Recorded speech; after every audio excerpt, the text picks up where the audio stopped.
bonjour tout le monde. J'ai le grand plaisir et l'honneur de présider cette deuxième séance de travail sur les changements climatiques et l'obligation de protéger et préserver le milieu marin.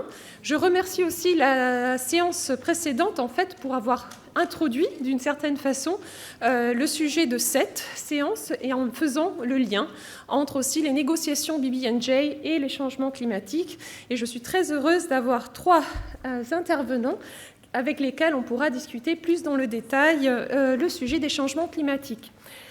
D'ailleurs, vu qu'on n'a pas eu le temps de prendre des questions pour la séance précédente, le débat à la fin de cette séance va être ouvert aussi à des questions sur le BBNJ, vu qu'on a la chance d'avoir encore les intervenants dans la salle. Donc n'hésitez pas si vous avez des questions aussi relatives aux séances précédentes.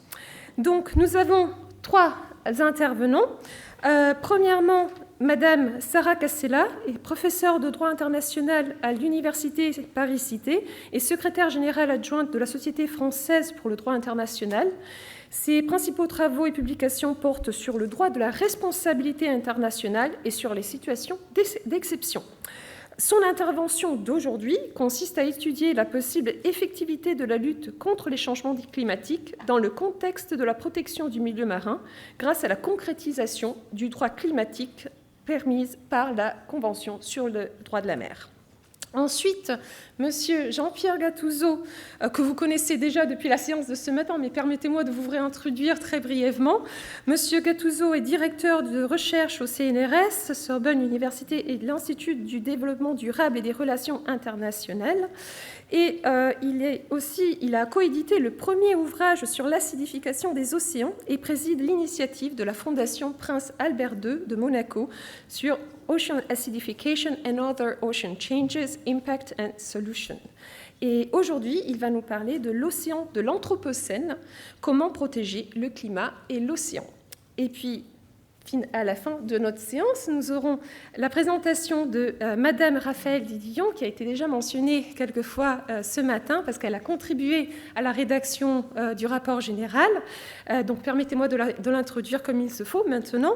Madame Didillon est diplômée d'un master de droit international et européen avec une spécialisation sur les questions liées à la sécurité internationale. Elle a effectué un stage de fin d'études auprès de l'Inde-Mer et a donc co-rédigé avec Monsieur Weckel le rapport sur l'obligation des États de protéger et préserver le milieu marin. Et elle va présenter une intervention sur les cadres juridiques alternatifs à la Convention cadre des Nations Unies sur le changement climatique. Vu que cette séance se compose de trois interventions, les intervenants ont chacun 20 minutes. Je serai une présidente stricte mais courtoise. J'ai préparé des petits papiers. Et donc, je passe tout de suite la parole à Madame Casella.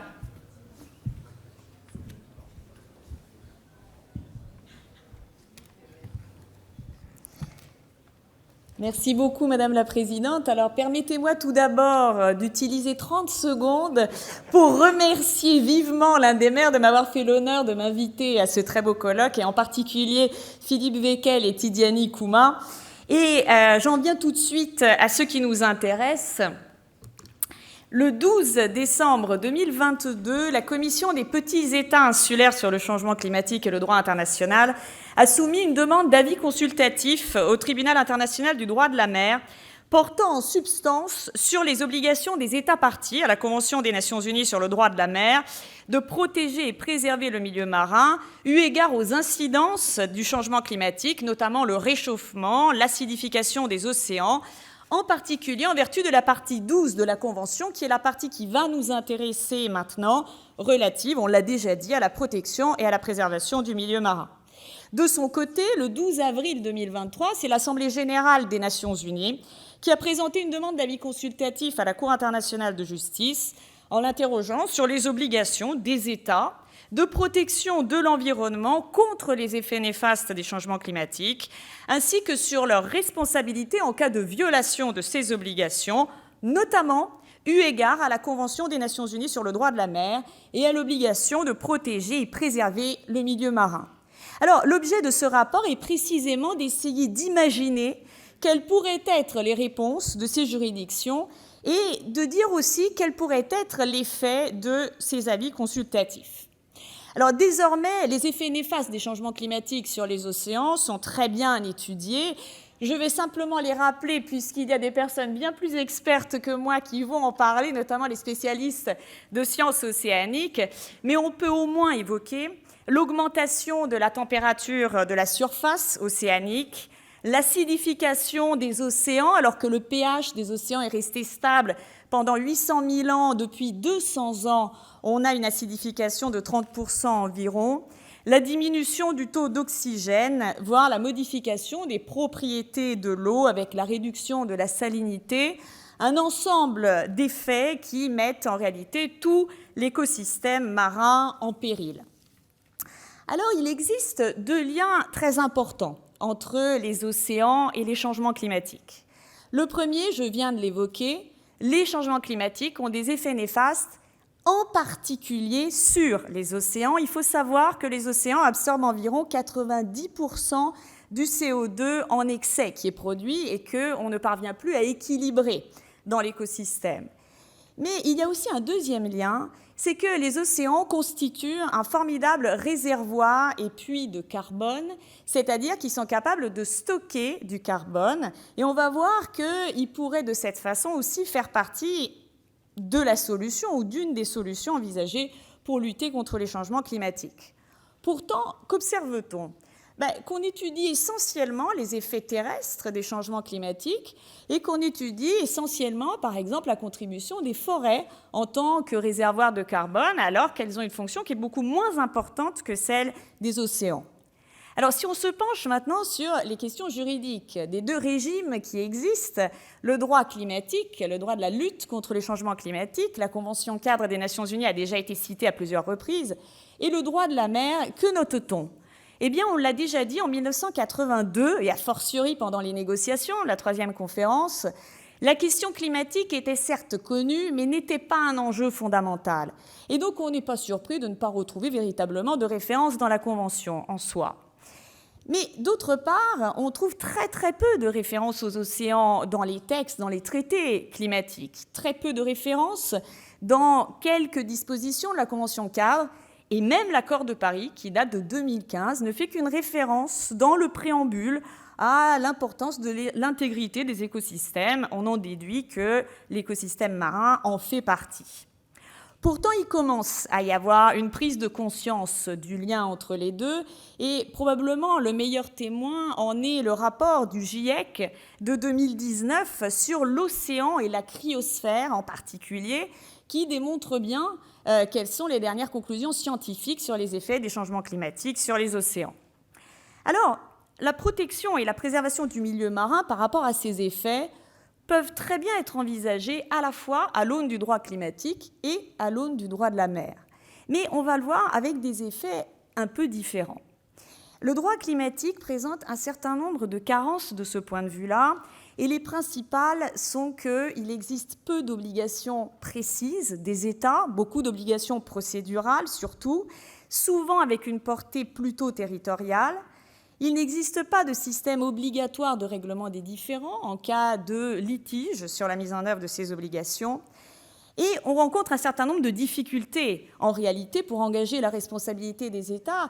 Et une des plus importantes étant qu'il est très compliqué de démontrer un lien de causalité entre une omission ou une action d'un État et un préjudice qui a peut-être été ressenti à des centaines de milliers de kilomètres par rapport au territoire de cet État. Alors, en comparaison de cela, la Convention de Montego Bay présente un certain nombre d'avantages. Et ces avantages sont au nombre de 3 au moins, les plus importants. D'abord, on l'a répété à plusieurs reprises ce matin, c'est la constitution des océans. Et qui dit constitution dit quelque chose qui est fait pour durer, c'est-à-dire qui est évolutif. Et le fameux ruissellement, c'est bien de cela qu'il s'agit. On peut s'ouvrir au reste, on peut s'adapter, on est même envisagé de cette façon-là.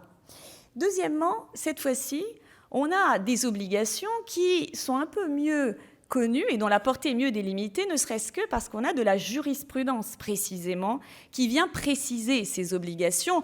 Je n'évoquerai pas spécifiquement, ce sera dans le rapport écrit, je n'ai pas le temps, mais je citerai les points sur lesquels on a effectivement de la jurisprudence. Et enfin, et là encore, ça n'est pas le moindre des avantages, Ça a déjà été dit, on a un système obligatoire de règlement des différends en cas de contestation sur l'application de ces obligations, ce qui est aussi un point extrêmement important. Alors, mon argument aujourd'hui voudrait être le suivant. La Convention des Nations Unies sur le droit de la mer peut être considérée comme le cadre, la structure qui donne cohérence à l'obligation de protection et de préservation du milieu marin, alors que certaines règles extérieures, comme le droit climatique, permettent d'en concrétiser le contenu. Une interprétation intégrée des deux permettrait donc de construire un régime juridique efficace. Et je souhaiterais évoquer cela à l'aune de 3 questions. La première, c'est l'applicabilité de la partie 12 de la Convention de Montego Bay au changement climatique. Ensuite, le contenu des différentes obligations qui résultent de cette applicabilité. Et enfin, les perspectives de mobilisation du système de règlement des différends de la Convention. Voyons tout d'abord l'applicabilité de la partie 12 de la Convention de Montego Bay au changement climatique.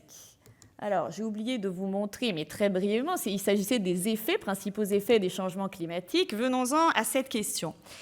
L'article 4 de la Convention cadre des Nations Unies sur les changements climatiques prévoit 2 types d'obligations que l'on connaît assez bien.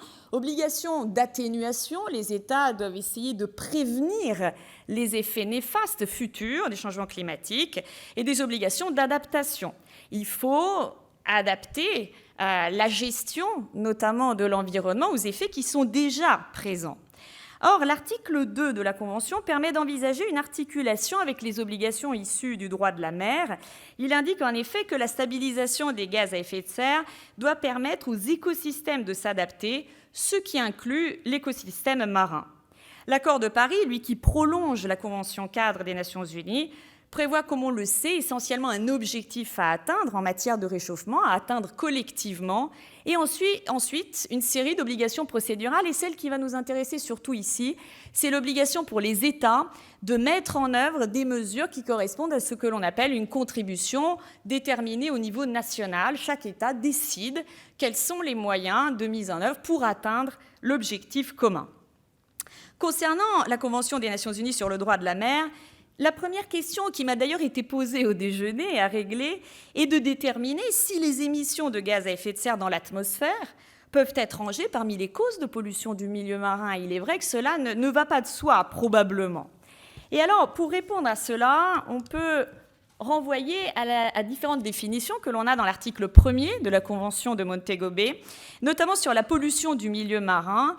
Et il semble bien à sa lecture que l'introduction humaine indirecte d'énergie dans le milieu marin puisse correspondre effectivement à un cas de pollution de ce milieu. Une fois donc établie la pertinence du lien entre la pollution telle qu'envisagée par la Convention et les émissions de gaz à effet de serre, il est possible de s'intéresser donc aux obligations de protection du milieu marin telles que prévues par le droit de la mer. Et cela a été évoqué, le premier article, c'est évidemment l'article 192 qui pose à cet égard une obligation générale qui va se décliner dans la partie 12 dans une série d'autres obligations. Et on a ici au moins 3 dispositions qui sont véritablement pertinentes. L'article 194 qui concerne les mesures visant à prévenir, réduire et maîtriser la pollution du milieu marin. L'article 207, relatif certes à la pollution d'origine tellurique, mais qui peut inclure les émissions atmosphériques qui proviennent de sources terrestres, comme les gaz à effet de serre. Et enfin, l'article 212, consacré, lui, à la pollution d'origine atmosphérique. Si on prend donc ensemble les articles 194, 207 et 212, on semble couvrir toutes les sources aériennes et terrestres de pollution marine de manière assez exhaustive. Alors, pourquoi la Convention de Montego Bay est particulièrement ouverte, je disais, aux règles extérieures ? Eh bien, parce qu'un certain nombre de ces dispositions font référence à des règles extérieures et de cette façon permettent d'avoir une interprétation conjointe. Je vais donner 2 exemples. Le premier exemple, c'est celui de l'article 194 qui se réfère aux mesures nécessaires pour prévenir, réduire et maîtriser la pollution du milieu marin. Ce qui, on le verra, peut parfaitement renvoyer, lorsqu'on doit définir qu'est-ce qui est nécessaire, aux standards notamment prévus par l'accord de Paris.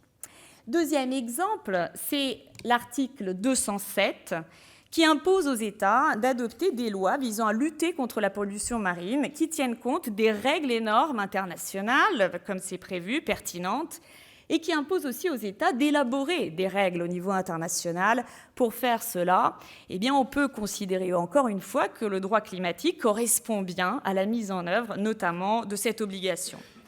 L'accord de Paris, de cette façon, constituerait les règles et normes recommandées et permettrait de déterminer le contenu des mesures nécessaires qui sont visées par ces dispositions. Donc, on pourrait en déduire que la contribution déterminée au niveau national de chaque État devrait refléter l'obligation de diligence de l'article 192 de la Convention des Nations Unies sur le droit de la mer. Voici pour le ruissellement, si je reprends les termes de Philippe Wekel, venons-en maintenant à la concrétisation, c'est-à-dire au contenu des obligations de protection et préservation du milieu marin face au changement climatique. Alors, conformément à la jurisprudence récente, on sait que l'obligation générale de l'article 192 peut être interprétée comme renvoyant aussi bien à l'obligation d'atténuation des changements climatiques, la protection du milieu marin vise le dommage futur, et les obligations d'adaptation. La préservation, elle, renvoie à la sauvegarde de l'état actuel du milieu marin. Et c'est ici que la combinaison entre ces régimes juridiques, climatiques et du droit de la mer, permet de faciliter l'identification des obligations des États, à la fois d'atténuation et d'adaptation.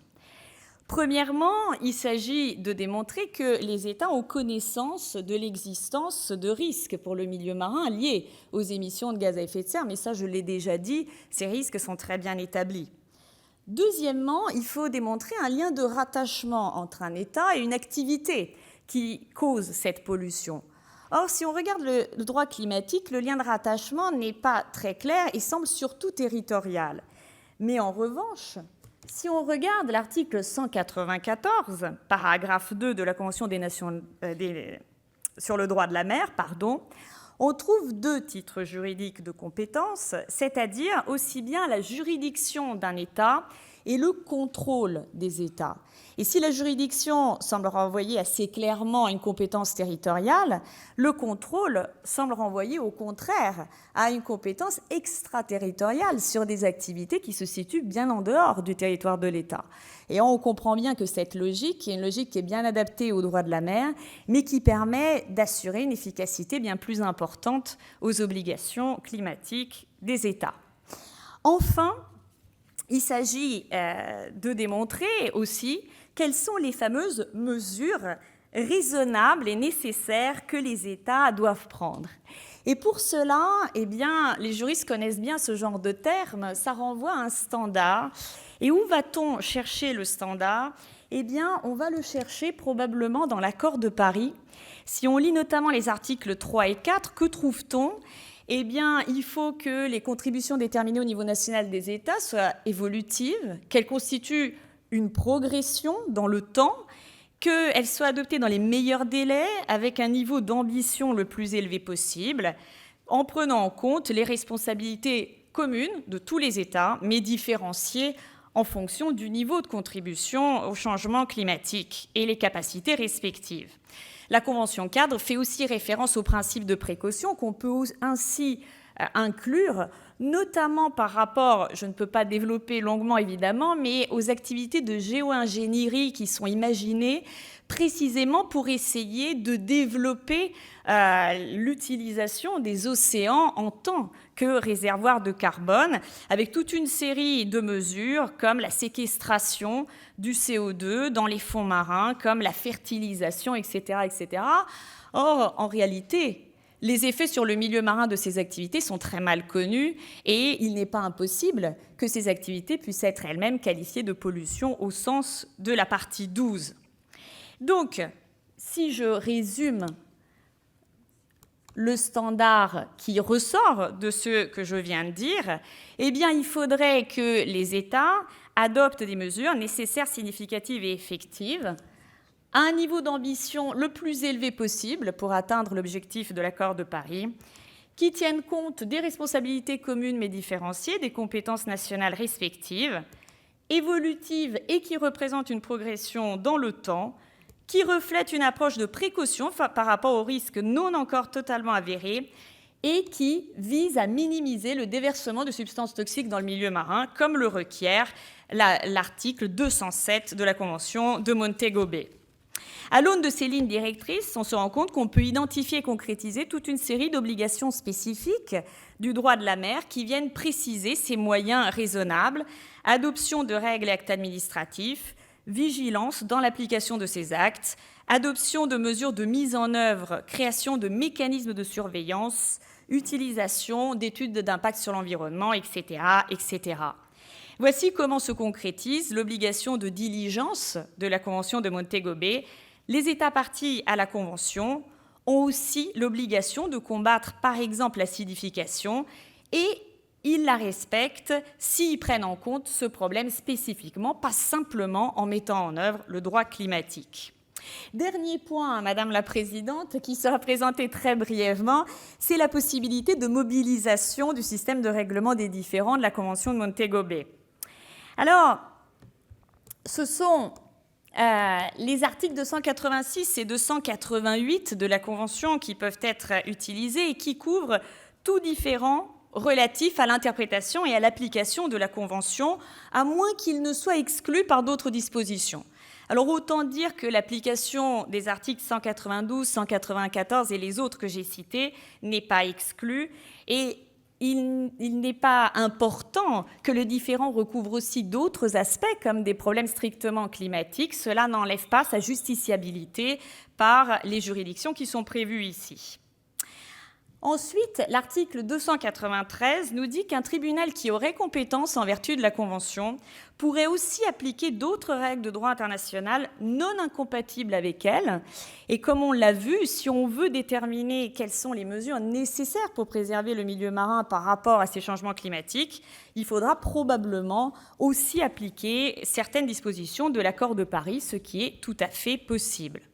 Enfin, autre élément non négligeable, n'importe quel État partie à la Convention aurait intérêt à agir parce que les obligations dont on vient de parler sont des obligations erga omnes, au moins erga omnes partes. La jurisprudence l'a indiqué très clairement et cela implique qu'on aura moins de mal à déterminer quel est l'État spécifiquement concerné qui pourra intervenir.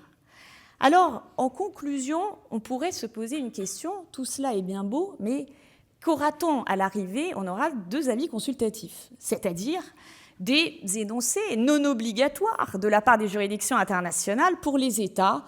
Quel effet peut-on en attendre? Et c'était bien la question qui a été très justement posée ce matin. Alors, j'aimerais dire, certes, ce ne sont pas des arrêts, mais si on regarde un petit peu ce qui existe aujourd'hui, il y a un effet qu'on peut en attendre. Et je veux prendre pour exemple les 2 avis consultatifs qui ont été rendus par le Tribunal international sur le droit de la mer en 2011 sur la zone et c'est la toute fin, et en 2015 sur les pêcheries. Qu'a-t-on observé après? On a observé qu'un certain nombre d'États a modifié sa législation pour prendre en compte le contenu des avis consultatifs.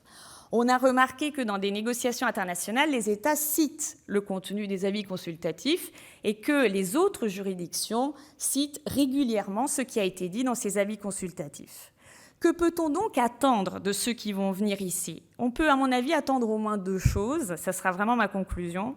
D'abord, que les États prennent conscience de l'importance du lien entre océan et changement climatique pour la mise en œuvre de leurs obligations juridiques. Deuxièmement, qu'ils soient encouragés à inclure des mesures spécifiques pour l'océan dans leurs contributions déterminées au niveau national. J'espère que l'avenir ne fera pas dire que cette conclusion était trop optimiste et je vous remercie beaucoup.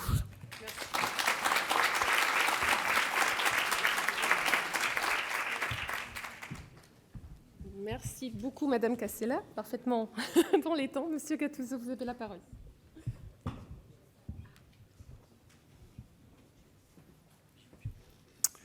Rebonjour à tous et encore merci à Philippe Wekel et Tidiane Koumba pour leur invitation. J'ai beaucoup appris déjà et notamment dans la présentation que vous venez de faire, je n'avais pas du tout conscience de ce lien entre la Convention sur le changement climatique et la Convention sur le droit de la mer. J'étais totalement ignorant de ça. Je suis océanographe, mais j'étais ignorant de ça, et donc j'ai trouvé ça très intéressant. Donc l'océan de l'Anthropocène. Qu'est-ce que c'est que l'Anthropocène? C'est un mot que certainement vous avez déjà entendu dans le passé. C'est une ère géologique qui n'est pas encore officielle, parce que les scientifiques prennent leur temps, mais qui est sur la table depuis une dizaine ou une douzaine d'années.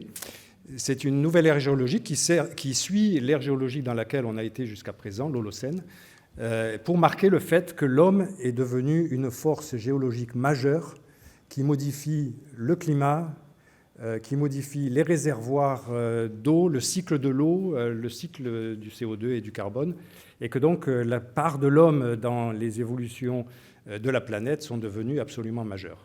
Voilà ce que c'est que l'Anthropocène. Et donc, comment peut-on protéger le climat et l'océan? Souvent, je montre cette diapo. Ce sont des chiffres qui datent déjà de 2015, donc ils ne sont peut-être pas totalement à jour. L'océan a une valeur économique considérable.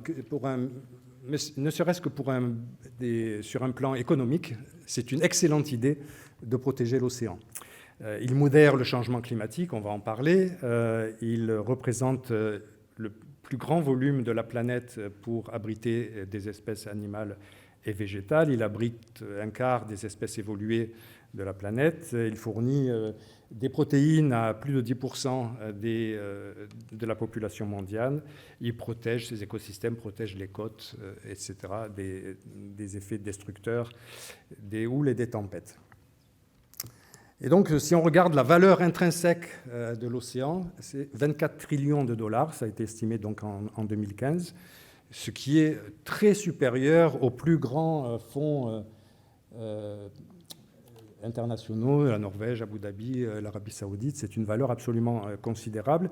Et le retour, ce qu'on peut appeler le produit brut de la mer, le retour sur investissement, sur ce capital de 24 trillions de dollars, c'est 2,5 trillions de dollars par an, ce qui est beaucoup. Et les collègues qui ont fait cette estimation estimaient que 70% de cette valeur impliquait un océan en bonne santé. Donc, une bonne raison de protéger l'océan. Et donc, si l'océan était un État, ce serait, alors en 2015, c'était la 7e économie de la planète. Mais en fait, aujourd'hui, c'est la 8e, parce que l'Inde est passée devant la France et le Royaume-Uni pour son GDP. Et donc, voilà, c'est donc une bonne idée de protéger l'océan pour plein de raisons, y compris pour des raisons économiques. Donc, ESROC, le rapport du spécial de l'IPCC, du GIEC sur l'océan, donc a été en fait initié ici à Monaco, et son approbation s'est aussi déroulée ici en 2019 à Monaco. Et donc ça, c'est une illustration très synthétique des changements que l'on voit dans l'océan. C'est un rapport qui incluait la cryosphère. Donc la partie au-dessus de l'océan concerne la cryosphère, j'en parlerai pas aujourd'hui. Mais donc les conséquences pour l'océan, c'est une augmentation de la température moyenne de l'océan, une augmentation de la fréquence, de l'intensité des canicules marines, une élévation du niveau de la mer et une acidification du pH, ça a été mentionné aussi, une acidification de l'eau de mer, c'est-à-dire une augmentation de l'acidité de l'eau de mer, et une perte de l'oxygène. L'océan perd de l'oxygène en raison de ces changements climatiques. Très brièvement, les impacts. Le réchauffement et canicule induisent des mortalités massives d'invertébrés et de plantes. Ici, au centre scientifique, il y a des gens qui travaillent sur ces questions, notamment le blanchissement des coraux, ça a été également évoqué ce matin. Des déplacements d'espèces, et malheureusement, ces déplacements d'espèces font que les espèces se déplacent vers le nord et vers le sud de manière à rester dans des températures plus fraîches, ce qui pose un problème pour les zones tropicales, avec une diminution attendue et déjà observée de la pêche dans la zone intertropicale. L'acidification est un problème pour les espèces calcaires et aussi des problèmes pour la pêche et l'aquaculture, évidemment. Donc, l'accord de Paris, tout le monde s'est réjoui, évidemment, de l'accord de Paris, on a été surpris de voir apparaître ces 1,5 degrés. Ce n'était pas attendu. Déjà, on était un peu sceptique sur le fait que 2 degrés seraient mentionnés dans cet accord, 1,5 degrés, grâce aux petits États insulaires du Pacifique qui ont poussé de façon extrêmement importante avec d'autres, mais qui ont été moteurs là-dessus. Alors où en sommes-nous vis-à-vis de cet accord de Paris? Eh bien, malheureusement, vous le savez, je ne vous apprends rien, les nouvelles ne sont pas très bonnes, bien sûr. On voit qu'il y a eu cette diminution très rapide des émissions de CO2 liées à l'utilisation des combustibles fossiles. Vous le voyez, la pandémie de Covid a permis de diminuer beaucoup les émissions. Mais on est reparti à la hausse et les projections pour 2022, c'est 1% de plus que précédemment. Donc, pour l'instant, en termes d'atténuation, ça ne marche pas très bien. Et d'ailleurs, j'en profite pour répondre à une de vos questions. Il me semble, d'un point de vue scientifique, c'est très facile d'attribuer les responsabilités, puisque les responsabilités sont proportionnelles, les responsabilités aux destructions, aux événements extrêmes, aux cyclones, etc., sont proportionnelles aux émissions cumulées de CO2 depuis la révolution industrielle, depuis 1850. Et donc, on sait on connaît exactement le pourcentage qui revient à chaque pays, et on sait qu'aujourd'hui, les États-Unis et l'Union européenne, de manière cumulée, sont les principaux responsables de ces changements climatiques et de ces événements extrêmes.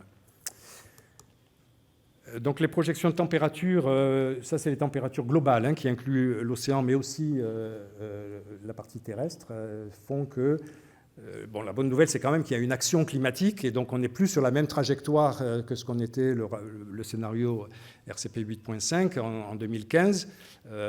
On n'est plus sur 4 à 5 degrés en moyenne globale de réchauffement. On est aujourd'hui, les prévisions c'est 2,7, et si tous les engagements qui ont été annoncés sur net zéro, dans les NDCs, etc., on arriverait donc à 1,8 d'ici 2100, à la température globale, encore une fois.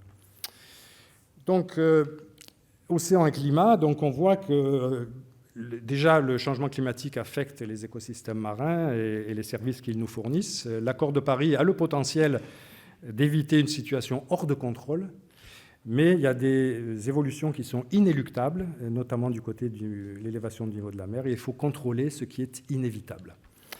Et donc il y a besoin véritablement d'une action urgente d'atténuation, mais aussi d'adaptation, et c'est ce dont je vais parler maintenant, puisque l'océan fournit des solutions potentielles pour l'atténuation et l'adaptation.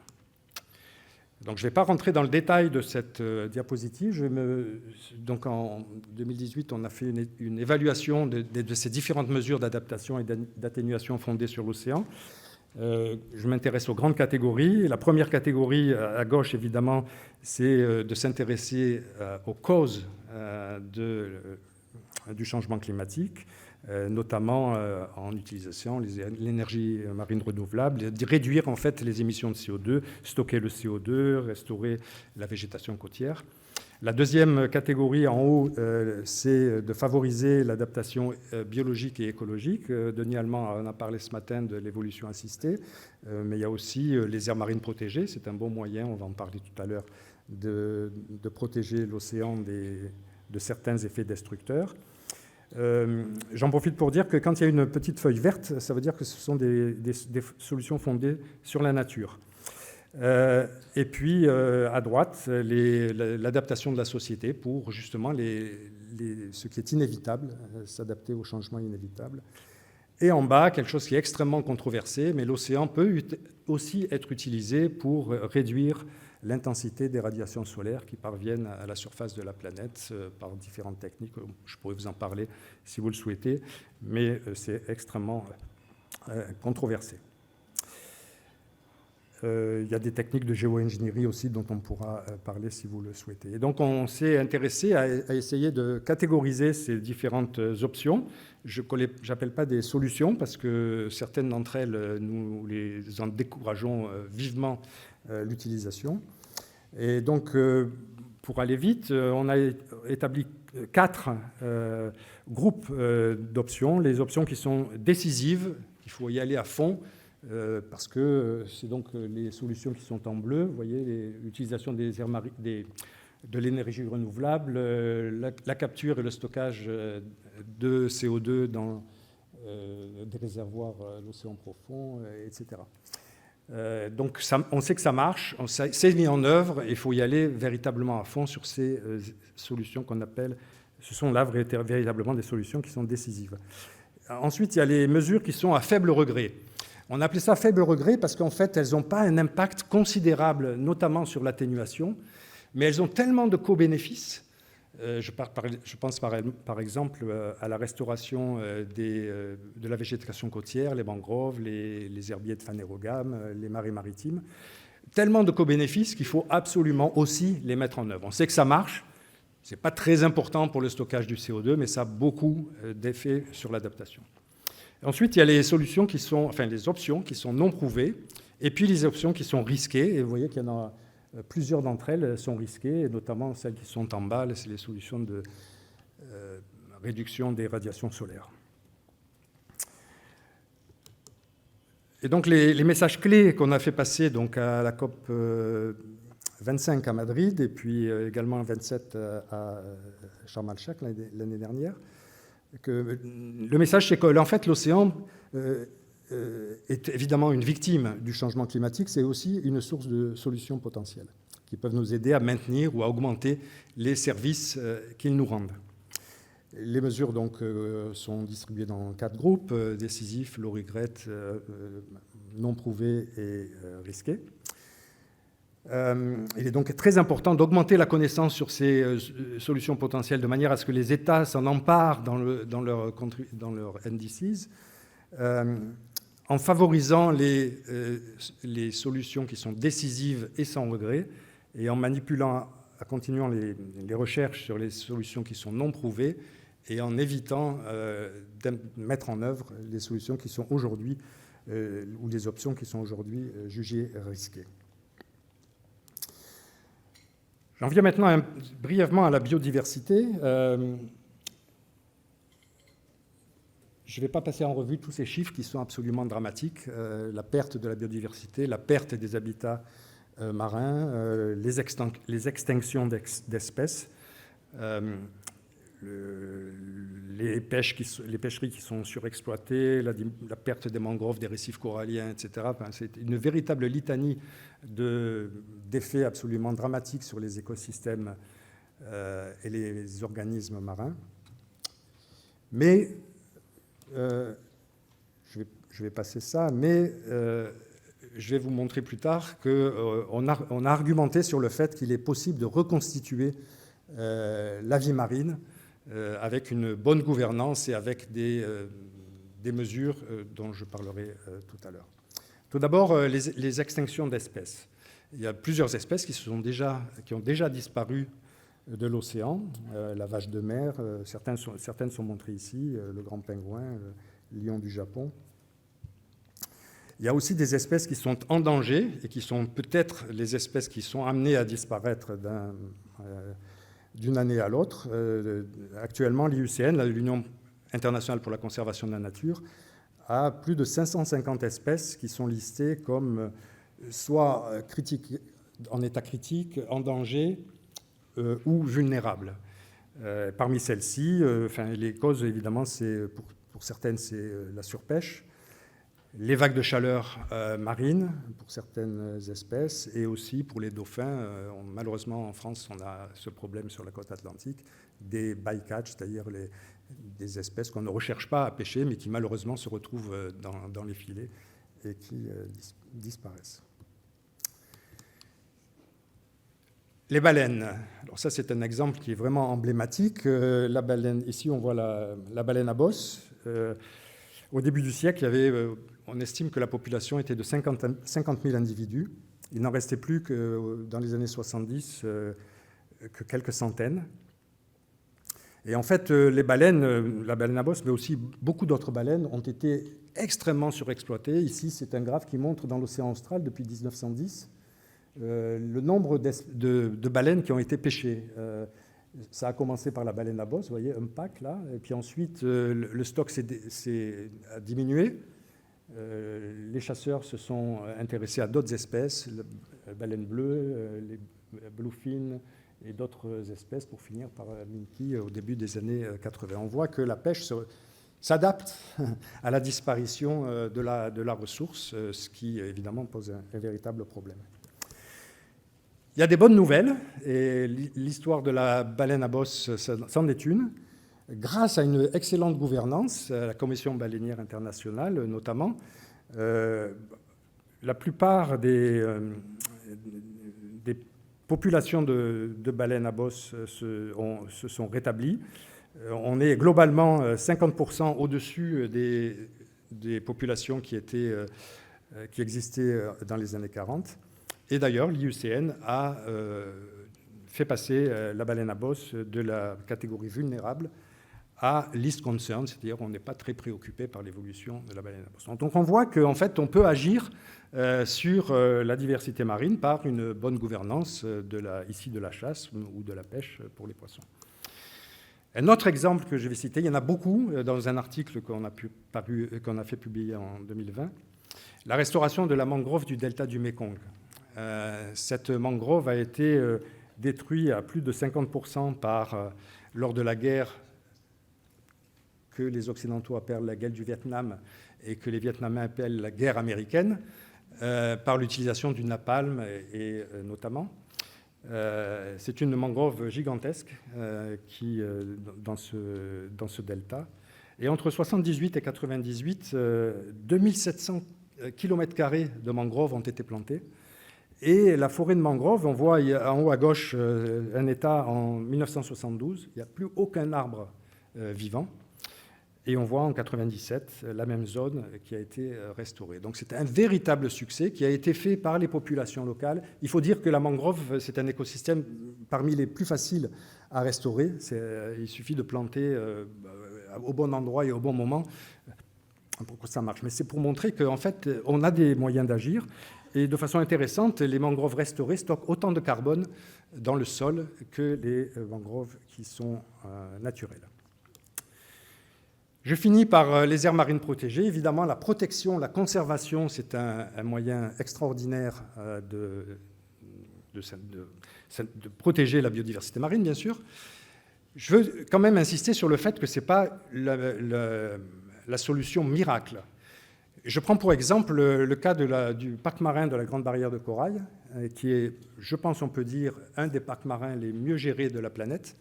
Ça n'a pas empêché qu'on ait eu 3 ou 4 épisodes de blanchissement et de mortalité massive dans la décennie qui précède, bien que ce soit un parc marin extrêmement bien géré.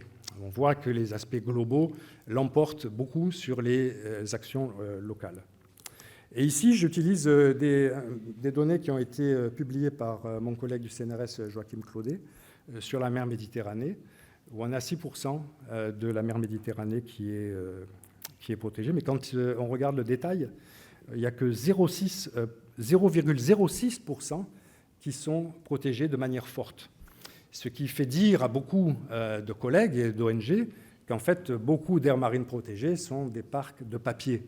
C'est-à-dire qu'on ne met pas en œuvre une réglementation et un monitoring extrêmement strict. Et je dois dire que beaucoup de scientifiques, j'en fais partie, Joachim aussi, on a été assez choqués par le fait que la France se soit opposée à l'interdiction du chalutage dans les aires marines protégées, parce qu'on sait que le chalutage, en fait, c'est une technique absolument destructrice, non seulement des stocks de poissons, mais de tout l'écosystème benthique. Et le secrétaire d'État à la mer a été, ou ministre, je ne me souviens plus, était très clair. Il s'est opposé à une réglementation européenne qui visait à interdire le chalutage profond dans les aires marines protégées. Je pense qu'il faut que ce soit dit et que ce n'est pas quelque chose qui est parfaitement normal. Donc notre argument, c'était de dire que reconstituer la biodiversité marine d'ici 2100, c'est un challenge énorme, mais qui peut être gagné si on met en œuvre, c'est dans cet article que vous pouvez consulter si vous le souhaitez, il faut supprimer certains blocages comme le changement climatique, ça c'est quelque chose qui est absolument nécessaire, mais on fournit d'autres moyens, d'autres solutions, notamment la gouvernance.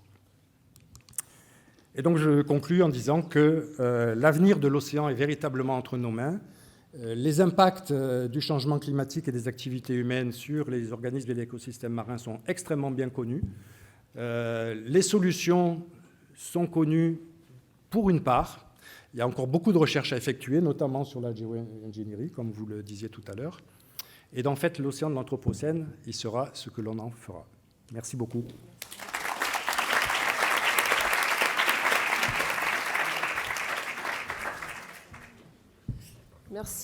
Merci beaucoup, Monsieur Gattuso, pour aussi nous avoir enlevé tous les doutes qu'on avait sur l'émergence de la situation et le besoin d'action tout de suite et effective. Donc et peut-être venant d'autres cadres juridiques. Donc je vais laisser la parole à Madame Didillon pour la dernière intervention de cette séance et après j'attends vos questions. Merci.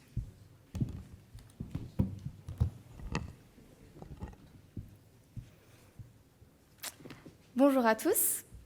Avant de commencer, permettez-moi de remercier la Principauté de Monaco qui nous accueille dans ce cadre prestigieux, ainsi que le professeur M. Philippe Wekel pour l'opportunité qu'il m'offre de m'exprimer dans ce colloque. En tant que jeune adulte, j'ai grandi avec la conscience de l'urgence climatique et de son impact sur notre monde. Et je dois admettre que nos espoirs sont parfois teintés d'inquiétude dans la mesure où cette crise climatique soulève des questions qui sont essentielles et qui touchent à l'essence même de notre vie, de notre avenir et de notre existence, ainsi que de notre planète.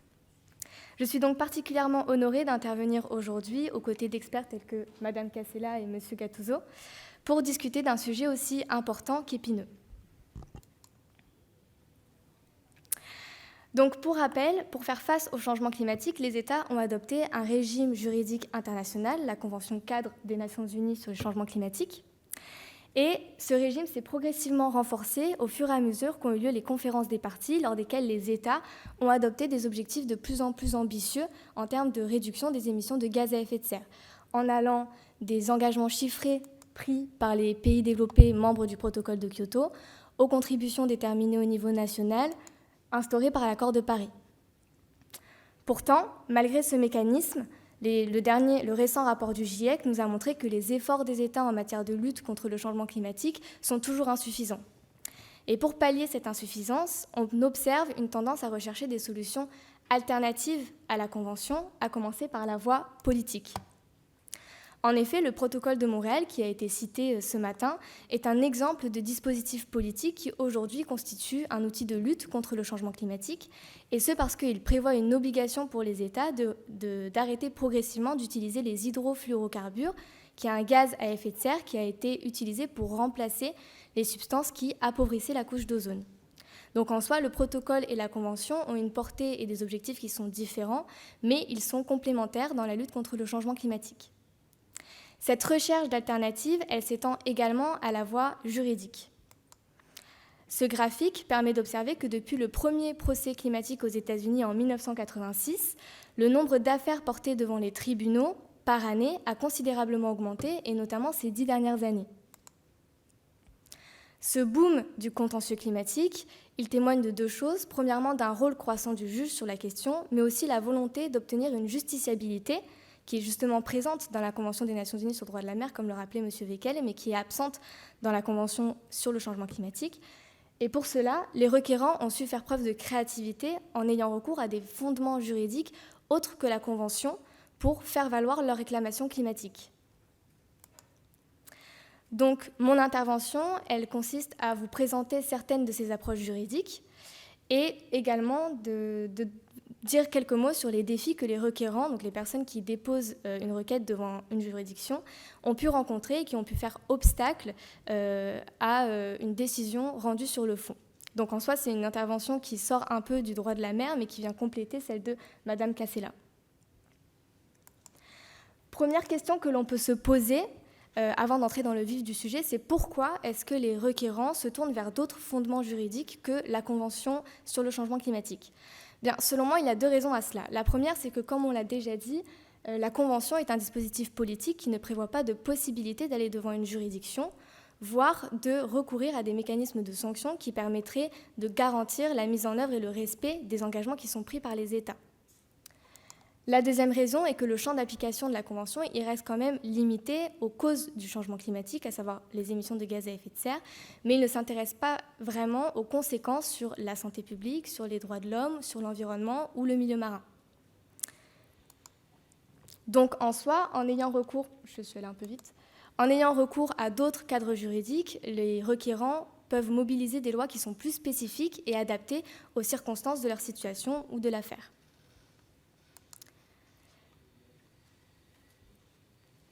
Le premier cadre juridique que je souhaiterais évoquer sont les lois nationales et européennes en matière de climat. Donc il s'agit de toutes les législations qui fixent des objectifs de réduction des émissions de gaz à effet de serre au niveau national ou régional tel que l'Union européenne. Ces législations, qui peuvent aussi être liées par exemple à la transition énergétique ou à l'utilisation d'énergies renouvelables. Sur le plan politique, ces législations elles jouent un rôle essentiel puisqu'elles fournissent un cadre juridique contraignant et ainsi elles renforcent les obligations des États en matière de lutte contre le changement climatique et donc permettent de mettre en œuvre l'accord de Paris au niveau national et européen. Sur le plan juridique, ces législations elles fournissent une base légale solide pour les requérants qui peuvent s'appuyer sur elles pour démontrer soit que l'État n'a pas suffisamment, ou du moins n'a pas respecté ses engagements en matière de climat, ses engagements juridiques, soit qu'il n'a pas pris les mesures suffisantes pour réduire ses émissions de gaz à effet de serre, ou encore qu'il n'a tout simplement pas mis en œuvre ses politiques climatiques. Cette stratégie contentieuse, elle a été utilisée en France lors de l'affaire du siècle, lors de laquelle le tribunal de Paris a considéré que les lois nationales et européennes en matière de climat ont une force juridique pour les États et qu'ainsi, elles établissent une obligation générale de lutte contre le changement climatique et cela a notamment permis au tribunal de reconnaître l'existence d'un préjudice écologique et de considérer que si l'État n'a pas suffisamment mis en œuvre ses objectifs climatiques, alors il peut être tenu en partie pour responsable de ce préjudice écologique. Les droits constitutionnels sont également une voie possible en matière d'affaires climatiques, et ce, notamment depuis que la question de la protection de l'environnement a été intégrée dans les constitutions. En effet, l'idée ici est de dire que si un environnement est dégradé, cela impacte nécessairement les droits fondamentaux. Donc, la protection de l'environnement elle est essentielle puisqu'elle permet de garantir le bien-être des êtres humains, mais également leur possibilité de bénéficier pleinement de leurs droits. Ainsi, environ 55 pays aujourd'hui ont intégré dans leur constitution un droit à un environnement sain. C'est le cas du Portugal, qui, dans son article 66 de sa constitution, dispose que toute personne a le droit à un environnement humain, sain et écologiquement équilibré, et a le devoir de le défendre. Ce droit il a également été consacré au niveau international par l'Assemblée générale des Nations unies et par le Conseil des droits de l'homme dans les 2 résolutions respectives.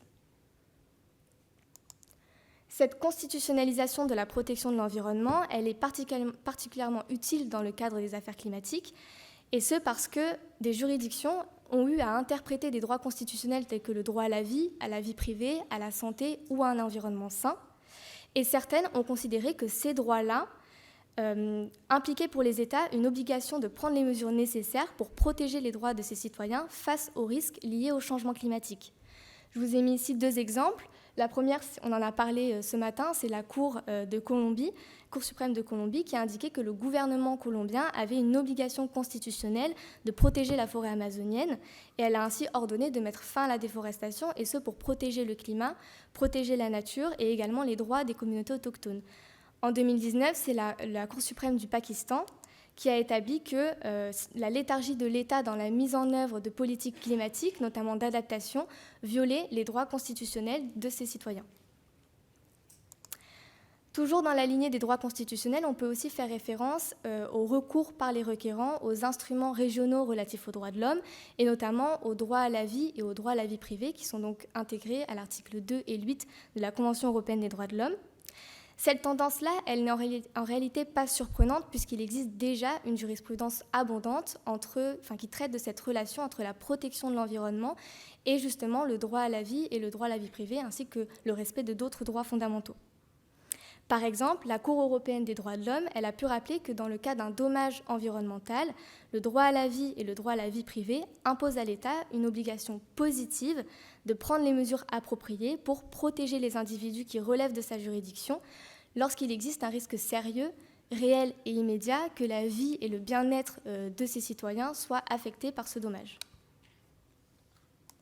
Ce raisonnement-là, il a été repris dans une affaire climatique qui est très connue aujourd'hui, qui est l'affaire Urgenda contre l'État des Pays-Bas, lors de laquelle la Cour suprême a reconnu que le changement climatique constituait justement un risque réel et immédiat pour les résidents néerlandais et que par conséquent, l'article 2 et 8 de la Convention européenne des droits de l'homme imposaient non seulement une obligation positive, donc de prendre des mesures pour protéger les droits de ses citoyens face aux risques liés au changement climatique, mais également une obligation dite de faire sa part, c'est-à-dire que l'État néerlandais a l'obligation de contribuer à la lutte contre le changement climatique, et ce, en vertu du principe de responsabilité commune mais différenciée, qui est donc le concept clé de la Convention 4 des Nations Unies sur le changement climatique. Je vais exposer deux autres cadres juridiques assez rapidement, sinon je n'aurai pas le temps. Tout d'abord, les principes environnementaux ont également leur place dans la lutte contre le changement climatique. Tout d'abord parce que certains sont repris par la Convention 4 des Nations Unies sur le changement climatique, c'est le cas notamment du principe de précaution, mais aussi parce qu'ils sont régulièrement rappelés dans les affaires climatiques. Par exemple, en 2017, la Cour interaméricaine des droits de l'homme a rendu un avis consultatif dans lequel elle estime que le droit à la vie et le droit à la vie privée implique pour l'État de prendre une obligation de prévention, une obligation de précaution et de coopération face au dommage environnemental. Donc on pourrait très bien considérer que ce raisonnement soit appliqué aux affaires climatiques. Enfin, il y a aussi les accords bilatéraux, donc les accords conclus entre deux États. J'ai pris ici l'exemple d'un litige qui implique l'Australie et qui m'a paru pertinent compte tenu du sujet du colloque, étant donné que dans cette affaire, qui est donc toujours en cours, les demandeurs se sont fondés sur le traité du détroit de Torres, donc un traité conclu entre l'Australie et la Papouasie-Nouvelle-Guinée, pour faire valoir que l'Australie a une obligation de protéger les insulaires du détroit contre les risques liés au changement climatique et qu'elle a également une obligation qui est liée de préserver leur culture, leur mode de vie traditionnel et leur environnement, y compris le milieu marin de la région. Donc on a donc plusieurs approches, et la liste n'est pas exhaustive, qui peuvent être utilisées pour renforcer l'action climatique. Toutefois, malgré ces nombreuses affaires, il y a d'importants défis, d'importants obstacles qui ont parfois empêché les requérants d'aller au bout de leur action. Ces obstacles, ils sont en partie dus à la nature intrinsèque du changement climatique. Pourquoi ? Parce que tout d'abord, c'est un phénomène mondial. Comme on l'a dit, le changement climatique transcende les frontières. Une fois qu'un gaz à effet de serre est émis dans l'atmosphère, il se balade et suit son circuit autour de la Terre.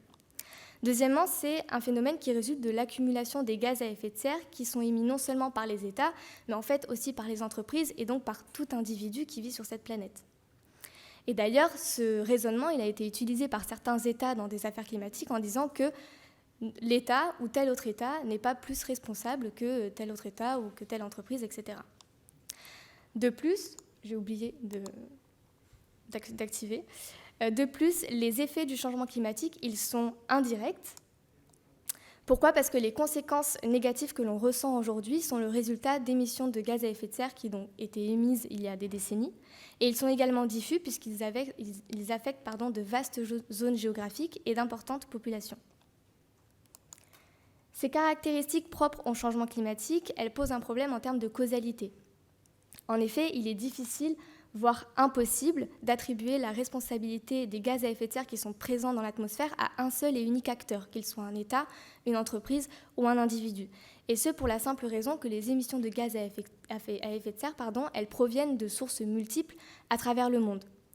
Ainsi, une émission individuelle contribue à un phénomène qui est global, et de la même manière qu'une goutte d'eau se perd dans l'immensité de l'océan. Ainsi, le requérant il peut avoir des difficultés devant une juridiction à établir un lien de causalité directe entre l'acte litigieux de l'État, le fait attribuable à l'État, et le préjudice que lui, il estime avoir subi. Cela peut également être un obstacle, du coup, par conséquent, à la reconnaissance du statut de victime, notamment dans le cas où il ne réussit pas à apporter les preuves suffisantes qu'il a été affecté directement et personnellement par ce dommage, par le fait attribuable à l'État. Et j'ai encore oublié.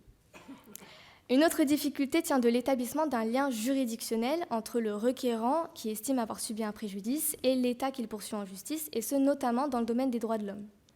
En effet, l'article 1er de la Convention européenne des droits de l'homme dispose que les États ont la responsabilité de garantir les droits des individus qui se situent sur leur territoire et qui donc relèvent de leur juridiction.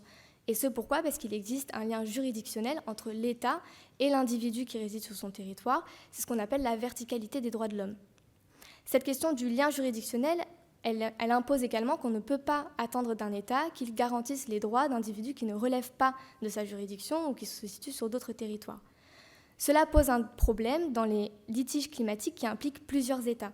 Par exemple, la Cour européenne des droits de l'homme connaît actuellement une affaire climatique dans laquelle des ressortissants portugais ont porté plainte contre le Portugal et 32 autres États pour non-respect du droit à la vie et du droit à la vie privée. Or, le problème, et c'est une question qui a été posée par la Cour à ces requérants, est de savoir quel est le lien juridictionnel entre ces requérants qui sont des ressortissants portugais avec les États tels que la France, l'Allemagne ou la Turquie qui sont donc cités. Or, le lien juridictionnel comme le lien de causalité sont deux conditions sine qua non pour qu'une affaire soit jugée recevable devant une juridiction. Enfin, je vais parler d'un dernier obstacle. Alors, il y en a d'autres également, mais la liste n'est pas exhaustive, mais je n'aurai pas le temps de les mentionner. C'est la question de la séparation des pouvoirs qui, en fait, n'est pas vraiment un obstacle, mais plutôt une limite au pouvoir du juge. Et ça a notamment été un obstacle dans les affaires climatiques qui ont été portées devant des juridictions aux États-Unis. En effet, la Cour suprême a à plusieurs reprises refusé de statuer, ou en tout cas a statué en défaveur des requérants, en disant que la question de la réglementation des émissions de gaz à effet de serre est une question politique qui doit être tranchée par le pouvoir politique et qu'ainsi le juge n'était pas compétent. Par exemple, dans une affaire qui impliquait cette fois-ci une entreprise mais non pas un État, la Cour suprême a refusé d'établir un plan de réduction des émissions de gaz à effet de serre, enfin d'imposer un plan à une entreprise au motif justement du principe de séparation des pouvoirs. Donc, que peut-on conclure de tout ce que je viens de dire ? La première chose, c'est qu'il existe effectivement plusieurs voies possibles, juridictionnelles et politiques, pour renforcer la lutte contre le changement climatique. Et finalement, ça illustre en quelque sorte l'idée que, ça illustre en fait la globalité du phénomène et aussi sa complexité. Alors, on pourrait se demander, est-ce qu'il existe un cadre juridique qui est plus efficace qu'un autre ?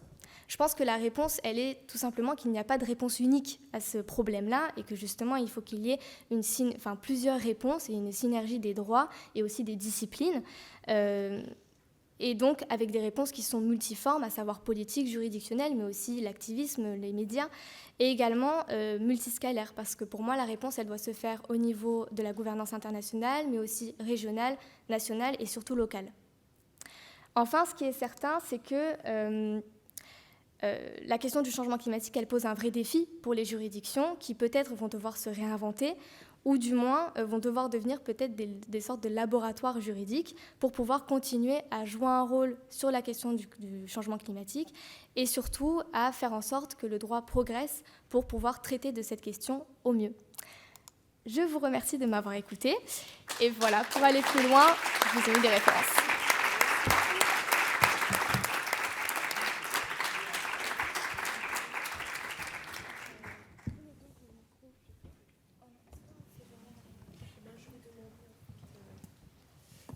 Alors, on va ouvrir les débats.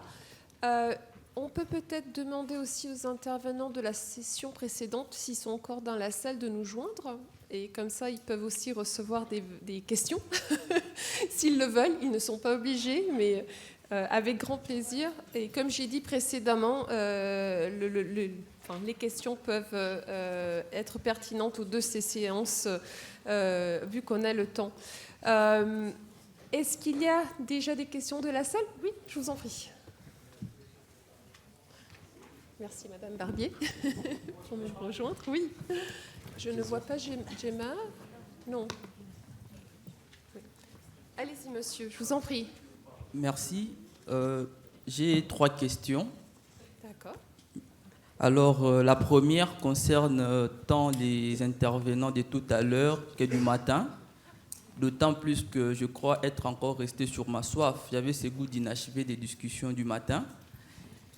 Monsieur Gattuso, dans son intervention, a parlé de l'Anthropocène. Alors, ça me permet de revenir sur les échanges de ce matin. J'ai intégré beaucoup plus l'Anthropocène dans sa sphère juridique. Comme nous l'avons évoqué dans la matinée, plusieurs États, notamment le Parlement néo-zélandais, qui a carrément eu à qualifier d'être vivant le fleuve du Wangani. Quelques mois après, nous avons le juge en Inde qui a qualifié le Gange et son affluent d'être vivant. Alors, ma question est celle de savoir, partant de cette approche anthropocène juridique, serait-il à ce jour pertinent, mais aussi opportun, d'imaginer une greffe, comme l'aurait si bien dit le doyen Carbonnier, de tels mécanismes de personnification dans d'autres droits? Bon, c'est une question qui s'adresse aux juristes. Peut-être que vous n'êtes pas juriste. Voilà pourquoi j'ai dit que ça concerne aussi ceux qui ont intervenu dans la matinée. Alors, le second volet de la question est de savoir le fait d'utiliser ces catégories romanistes, du moins de la tradition médiévale européenne, n'est-ce pas là à nouveau réduire le monde à une vision unique? Donc cette vision européo-centrée. Ça, c'était les deux premières questions. La troisième question concerne la brillante intervention, en tout cas du tout dernier intervenant, sur les cadres alternatifs à la Convention cadre des Nations Unies sur le changement climatique. J'aimerais savoir si aujourd'hui la Convention des Nations Unies sur le droit de la mer peut également s'entrevaucher dans ces cadres alternatifs. En d'autres termes, est-ce que la Convention cadre des Nations Unies sur le droit de la mer peut s'avérer être à la fois un outil de protection du changement climatique, mais également un outil d'atténuation contre le changement climatique? Telles sont les questions que j'avais pour vous. Merci. Merci beaucoup. On va prendre peut-être 2 ou 3 questions et puis après je vous donne la parole. Peut-être, est-ce que je peux demander juste un éclaircissement sur votre deuxième question sur les catégories romanistes? Est-ce que vous en avez une en particulier, parce qu'on a parlé de beaucoup d'institutions et de régimes juridiques. Quelle catégorie vous aviez quels exemples vous aviez en tête en fait pour votre deuxième question? Alors, lorsque je parle de la catégorie romaniste, oui, je vois, tout à l'heure, on a parlé dans la matinée, oui, on a parlé, je ne savais pas d'ailleurs, du juge espagnol qui a essayé de dissocier la question de la personnification juridique. Il fallait dissocier personnification juridique de la nature de l'être humain. C'était ça dans mon entendement. D'accord, très bien. Merci beaucoup. Merci pour l'éclaircissement. Il y a Victor, après je vais passer la question à Victor, mais vous aviez une question aussi? Oui, non, je vais te passer le micro après. Vous aviez une question, il y avait une question là, pardon, je ne vous avais pas vu. Merci beaucoup. Bonjour, Christelle Chanteloup, je suis le point focal de la Convention cadre des Nations Unies pour le gouvernement princier. Et je souhaiterais tout d'abord merci beaucoup à tous les intervenants pour leurs interventions extrêmement riches et instructives. J'ai beaucoup appris, notamment sur l'accord BBNJ. C'était vraiment extrêmement intéressant. Et je souhaiterais revenir rapidement sur la place de l'océan dans le cadre des négociations climatiques, pour confirmer qu'effectivement, l'océan fait petit à petit son chemin au sein des négociations climat. Il ruisselle, pour reprendre l'image qui nous a accompagnés aujourd'hui. Et cela est particulièrement vrai depuis 2015, l'accord de Paris, et en particulier sous l'impulsion d'un petit groupe d'États baptisé Amis de l'océan, dont Monaco fait partie, la France également, un certain nombre de petits États insulaires en développement, et le Chili également, Chili qui a présidé la Blue COP à Madrid en 2019, COP 25. Et cette COP a donné naissance à l'instauration d'un dialogue annuel sur l'océan et le changement climatique, dans le cadre duquel, dialogue qui a été annualisé depuis, Et dans le cadre de ce dialogue, qui se tient sous l'organe subsidiaire de conseil scientifique et technologique de la Convention, donc le SUBSTA, dans le cadre de ce dialogue, les États parties, mais également des experts scientifiques, des experts issus du secteur privé et d'autres acteurs non étatiques sont conviés également. Et on examine justement le rôle de l'océan, les interactions entre océan et climat, à la fois sous l'angle des impacts, mais aussi des solutions. Et donc le prochain dialogue se tiendra en juin à Bonn, dans le cadre de la réunion des organes subsidiaires.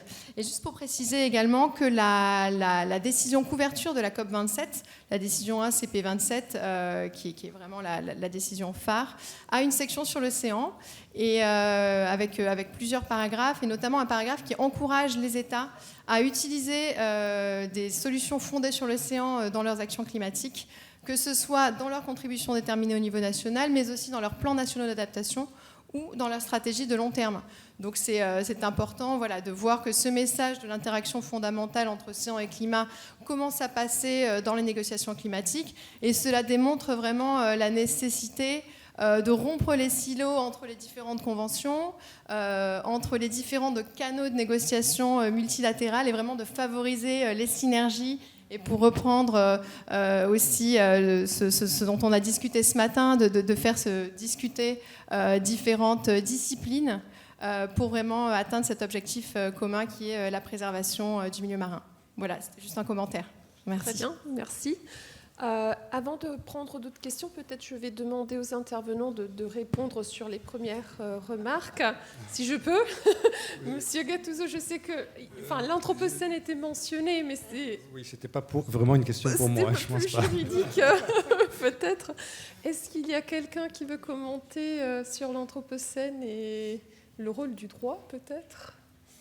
Alors, moi, j'avais retenu surtout la question sur l'atténuation et adaptation par rapport à la Convention des Nations Unies sur le droit de la mer. Ensuite, oui, parce que ça, j'imagine, ça s'adressait davantage à moi. Alors, par manque de temps, je n'ai pas insisté. J'ai bien parlé de l'article 192 et du fait que le tribunal arbitral dans l'affaire de la mer de Chine méridionale, pour ne pas le nommer, avait donné cette interprétation en disant que préservation et protection correspondent bien aux deux phases d'atténuation et d'adaptation. Et effectivement, en matière d'adaptation, alors là, j'ai presque envie de dire, on a même moins besoin du droit climatique, c'est-à-dire qu'il y a déjà toute une série d'actions en matière de droit de la mer. Là, je n'ai pas eu le temps, je le ferai dans ma contribution écrite. D'abord, on a là aussi, dans l'accord de Paris, des standards en matière d'adaptation, par exemple, tenir compte des derniers travaux scientifiques, tenir compte et demander l'avis des populations autochtones là où on le peut, etc., etc. Et on a toute une série de mesures de prise en compte, mais essentiellement dans le cadre des institutions régionales, par exemple en matière de pêcherie ou dans la gestion intégrée de la question climatique qui désormais est presque systématiquement prise en compte. L'idée étant évidemment d'essayer de s'adapter en ayant une action par rapport aux autres causes de problèmes environnementaux qui sont concurrentes par rapport au changement. Il n'y a pas que les changements climatiques. Là, on s'est concentré sur cela, mais lorsqu'il s'agit de protéger les coraux, lorsqu'il s'agit des pêcheries, etc., on a un ensemble de causes de problèmes environnementaux et il s'agit address, c'est très anglo-saxon comme façon de parler, mais d'agir sur ces autres causes tout en prenant en compte l'existence des changements climatiques. De ce point de vue-là, il y a déjà une action qui est assez importante, tout comme je n'ai pas cité, mais j'aurais dû le faire évidemment, l'action de l'Organisation maritime internationale par rapport à la pollution, cette fois-ci, qui provient des navires et qui contribue au changement climatique.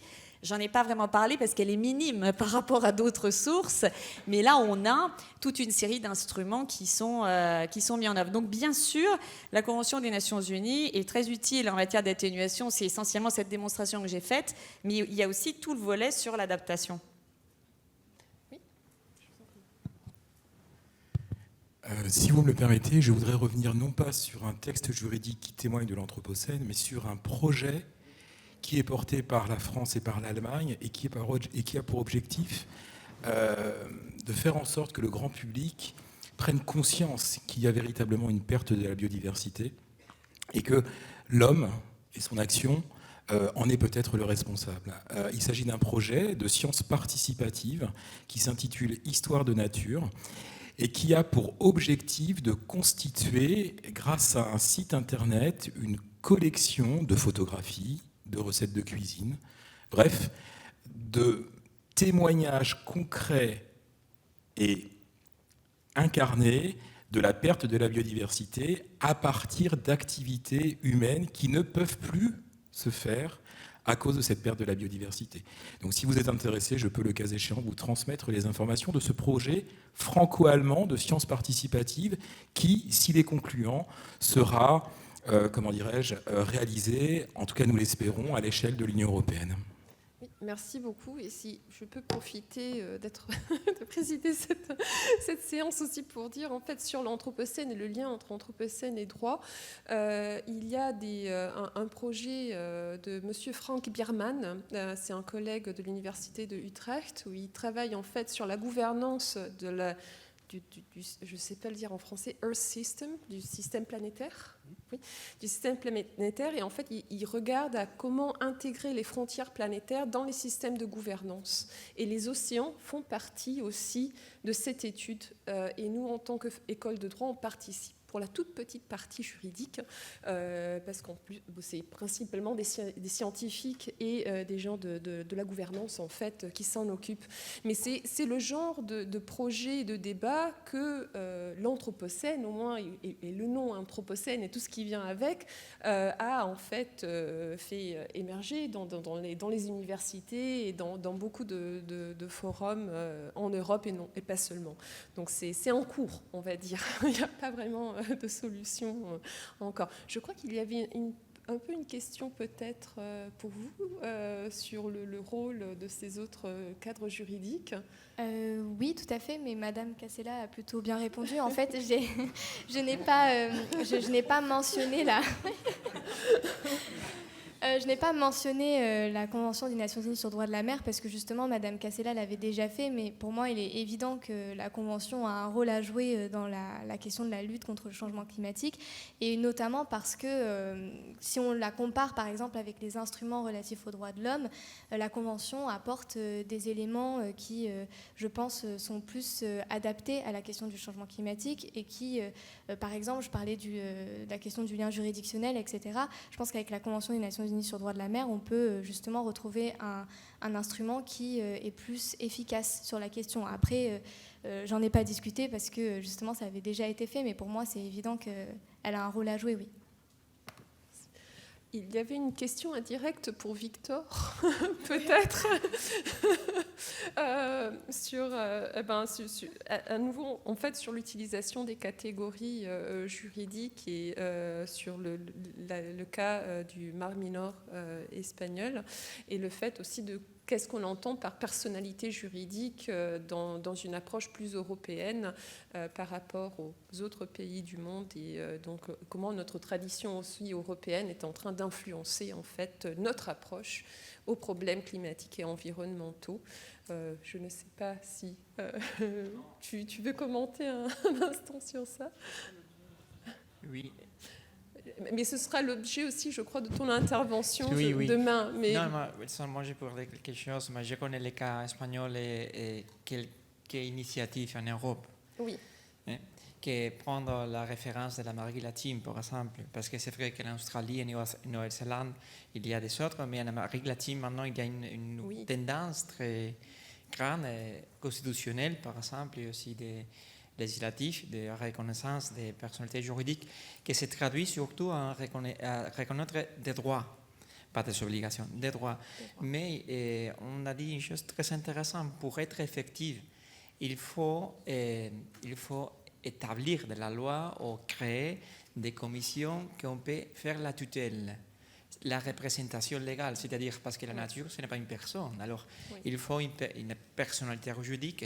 Alors, il y a des droits, mais quelqu'un doit faire la défense.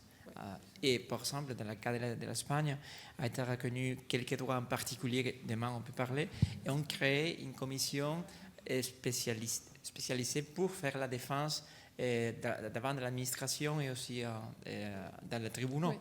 Les cas espagnols, c'est le premier écosystème en Europe. Il y a des autres. Par exemple, en France, je dis qu'il y a un projet pour un fleuve qu'il y a dans la partie de Loire, et aussi, mais ce sont des déclarations.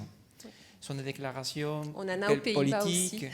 voilà, avec une idée très intéressante, introduire ces déclarations dans les projets urbanistiques, par exemple. Il y a des initiatives locales très intéressantes pour obliger dans la mairie ou dans l'autorité locale d'introduire ces déclarations comme annexe dans les programmes de planification urbanistique des territoires. Ce n'est pas la même chose, mais c'était une initiative intéressante. Non? Merci beaucoup, Victor.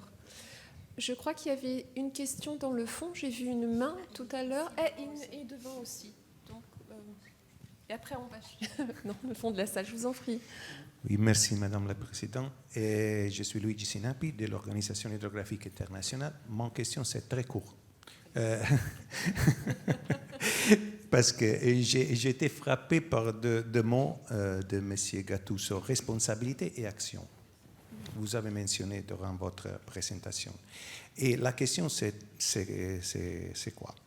Sommes-nous enfin arrivés au point où tous les acteurs principaux prennent conscience de la situation et assument leurs responsabilités, chacun pour sa part et proportionnellement à leur contribution à la situation actuelle de nos océans, et trouver le bon compromis entre la santé de notre planète et les intérêts légitimes de l'économie et du développement. Merci. Elle est courte, mais très riche. Oui, courte et très riche. Alors, moi, c'est un domaine des COP que je ne suis pas beaucoup, mais à l'IDRI, il y a des gens comme Lola Valéjo, par exemple, qui suivent ça de très près. C'est la question des pertes et dommages. Et donc là, on est dans un des aspects les plus conflictuels des discussions dans les COP climat, parce qu'il y a des pays, les États-Unis, mais pas seulement, qui freinent des quatre fers pour éviter d'être mis en cause et d'avoir à couvrir les frais qui sont engagés par ces événements climatiques extrêmes. Donc je ne suis pas la bonne personne pour répondre à ça, mais par contre, ce qui est clair, je le répète, d'un point de vue scientifique, c'est qu'il y a une relation absolument bien établie, qui est factuelle et très solide, entre la concentration de CO2 dans l'atmosphère et la température. Et donc, entre la concentration de CO2 dans l'atmosphère et l'impact des changements climatiques. Les cyclones, la plupart du temps maintenant, les scientifiques ont des moyens de faire des études d'attribution. Et c'est-à-dire qu'on peut dire ce cyclone qui est arrivé ici, s'il n'y avait pas eu de changement climatique, c'était un événement qu'on aurait eu tous les 200 ans.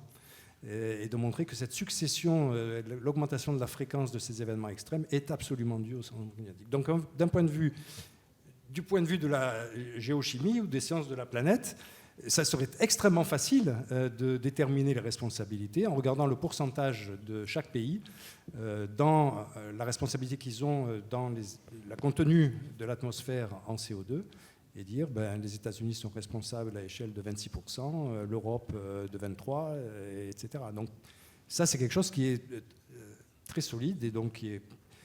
Mais je doute que d'un point de vue réglementaire ou législatif, ça ne doit pas être très facile à mettre en œuvre. Oui, mais justement, je voulais répondre à ça parce que j'ai bien compris l'interrogation et c'est intéressant parce que du point de vue juridique, là, je comprends bien que maintenant on modélise très bien du point de vue scientifique quelle est la part de contribution. D'ailleurs, la Cour suprême des États-Unis l'a rappelé aux États-Unis en disant au gouvernement arrêtez de dire on ne sait pas quelle est la partie. Si, on sait très bien, on peut le faire. Du point de vue juridique, la difficulté, c'est que la causalité doit être plus précise. C'est-à-dire, il faudrait arriver à démontrer qu'un dommage spécifique qu'a subi un requérant a été causé par, éventuellement, en plus, comme on l'a dit, ce sont essentiellement des personnes privées qui émettent des gaz à effet de serre, donc par l'omission d'un état spécifique, etc., etc. Ce qui n'est pas facile, parce qu'il faudrait démontrer quelque chose d'étroit. Mais là où on se rencontre avec les scientifiques, c'est qu'un certain nombre de juridictions juridiction a commencé à accepter une causalité de type probabiliste, c'est-à-dire en disant c'est la contribution, c'est la certitude de la contribution qui sera prise en compte et pas nécessairement un lien extrêmement spécifique.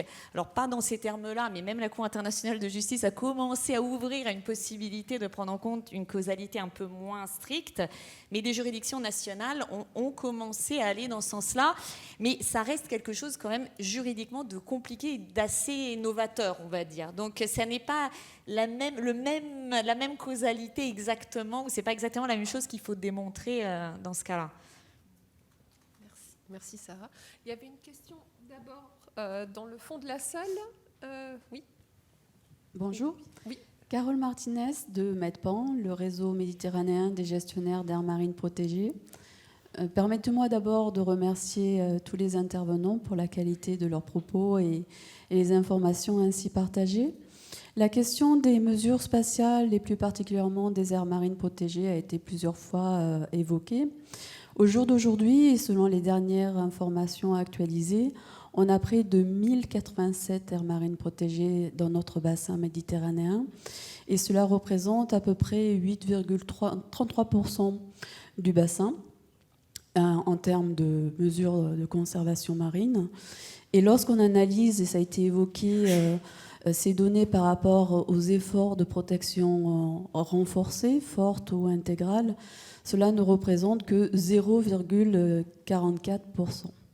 Quand on met ceci en regard avec les engagements internationaux, voire même méditerranéens, de 30% d'aires marines protégées, ou au regard du cadre européen, qui vise aussi dans les européennes des mesures strictes à hauteur de 10%, on mesure bien la marge de progrès nécessaire et l'enjeu aussi de la coopération.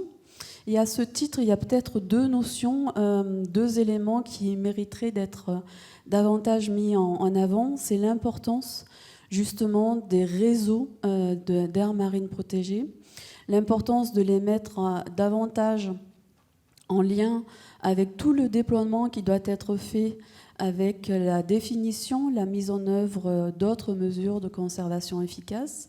Il y a des débats en cours, mais ceci reste encore à être traduit dans les faits au niveau de notre bassin méditerranéen.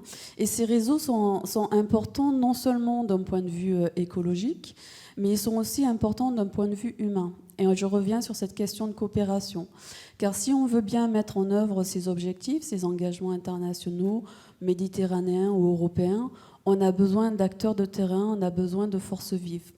Malheureusement, la question des réseaux est très souvent éludée, pas assez mise en avant dans les cadres internationaux.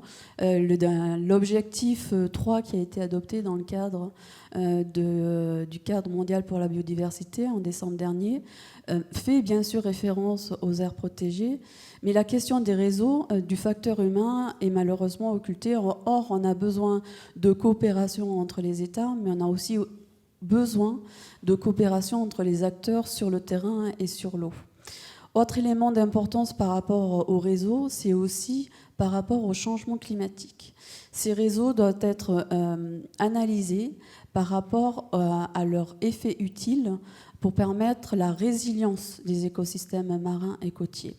Or là aussi, on déplore malheureusement trop peu d'analyses sur l'impact du changement climatique, sur la connectivité entre tous les écosystèmes marins et côtiers.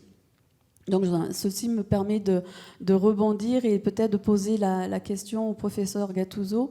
Comment en fait on pourrait davantage mettre en avant cette question de la connectivité? Nous avons à cœur au sein du réseau MEDPAN de mobiliser les instances nationales, méditerranéennes et européennes sur cette problématique. On vient de rejoindre la mission européenne sur la restauration de l'océan et des eaux, et notamment ce qu'ils appellent la Lighthouse méditerranéenne, Pour autant, cette question n'est pas encore suffisamment abordée, donc j'aimerais avoir votre sentiment à la fois d'un point de vue scientifique, comment davantage informer les décideurs politiques pour que les futurs efforts de conservation marine puissent intégrer cette question de la connectivité et ainsi supporter la résilience. Et là aussi, d'un point de vue politique, comment, dans les différents cadres européens, internationaux, on pourrait mettre en avant cet enjeu-là. Je vous remercie. Merci beaucoup. Si vous permettez, peut-être je vais prendre une autre question. Et puis, j'avais vu, il y avait... Oui. Je vous en prie. Merci beaucoup. Je suis Marie-Pierre Lanfranchi, je suis professeure de droit public à l'Université d'Aix-Marseille. Donc j'ai 2 questions, si vous me permettez, rapides, je promets. Une pour Sandrine Barbier et une pour Sarah Casella. Donc Madame Barbier, je reviens donc sur l'accord BBNJ. Est-ce qu'on pourrait envisager que dans le cadre de l'accord, une demande de création d'une aire marine protégée soit déposée qui concerne la zone avec un Z majuscule, donc les grands fonds marins? Et si oui, comment est-ce que cette demande s'articulerait avec les compétences environnementales de l'Autorité internationale des fonds marins? Et ensuite, une question donc pour Sarah Casella. Donc, si j'ai bien compris votre propos, vous considérez que les émissions de gaz à effet de serre relèvent à la fois d'un cas de pollution atmosphérique et d'un cas de pollution tellurique. Donc je me demandais quel était l'intérêt de qualifier doublement finalement ce type de pollution. Quelle est la valeur ajoutée de considérer que ça relève des 2 régimes et pourquoi au fond on ne peut pas considérer qu'il s'agit simplement d'un cas de pollution atmosphérique dans la mesure où les émissions donc, se produisent dans l'atmosphère. Merci beaucoup. Merci beaucoup. Donc, Monsieur Gattuso, je vous en prie. Oui, alors la connectivité, c'est un problème essentiel dans l'environnement marin. Et d'ailleurs, il y a plusieurs chercheurs au CNRS dans le département dont Françoise Gaille était la directrice qui s'intéresse à cette question. De manière très simple, en fait, il n'est pas très utile d'avoir des toutes petites aires marines protégées qui soient très distantes les unes des autres, parce qu'un phénomène essentiel, c'est le brassage de gènes. C'est-à-dire qu'il faut que les poissons, notamment, mais pas seulement, puissent se déplacer d'une aire marine protégée à une autre, et donc de faire un mélange des gènes qui favorise la résilience, la résistance de ces espèces à différents facteurs de stress, y compris le réchauffement de l'eau de mer. Si les poissons sont cantonnés à une toute petite population dans une petite aire marine protégée, leur capacité de résilience va être extrêmement faible. Il faut absolument favoriser les échanges d'une aire marine protégée à une autre. C'est pour ça qu'il est très important d'avoir la connectivité. Dans le domaine terrestre, je crois qu'on parle de corridors de biodiversité, de manière à ce que des espèces puissent se déplacer d'une zone protégée à une autre. Donc c'est un phénomène absolument essentiel. Comment faire pour qu'il soit mieux pris en compte? Ça, je ne peux pas vraiment répondre à la question, sinon qu'il faut qu'on mette en avant tous les bénéfices de cette connectivité, qui est bien connue en fait des pêcheurs professionnels et aussi amateurs. Et j'ai été très stupéfait il y a quelques semaines. J'étais invité sur le plateau d'une émission de télévision régionale, et l'autre invité était un pêcheur d'Antibes. Et en fait, le comité des pêches d'Antibes a décidé de sa propre autorité de faire une aire marine protégée, ou plus exactement d'interdire la pêche, ce n'est pas véritablement une aire marine protégée au sens propre, dans une zone très précise le long du cap d'Antibes, de manière à favoriser la repopulation des zones alentours par les poissons qui se déplacent. Et donc même, j'étais vraiment stupéfait de voir ça. Je ne savais pas que ça existait.